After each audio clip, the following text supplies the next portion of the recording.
when Hayden Fry came in and took Iowa from being not relevant to really good. And I remember being a kid and watching all that.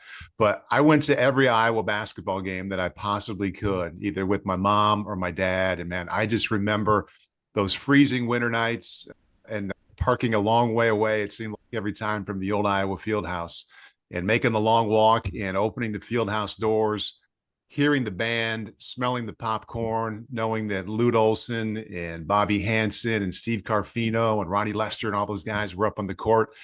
I couldn't wait to see every single one of those games.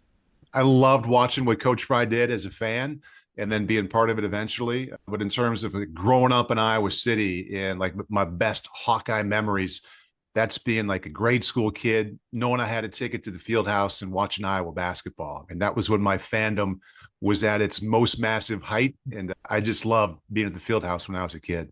So you do remember that transition to Carver in '83, I think it was? I Um, do. I was at the first game.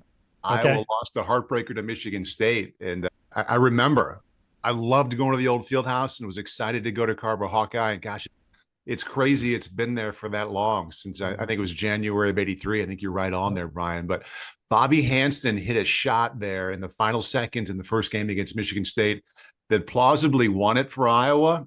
But I think Steve Carfino stepped out of bounds like right before. And I was calling an Iowa basketball game this winter, and obviously Bobby Hansen calls the games on the radio. Yeah. And I got him to talking about that. I'm like, man, I remember you hitting that shot right there that was supposed to be good for the winner. So yeah, I remember being there for that game, and it was fun to relive that memory with Bobby Hansen.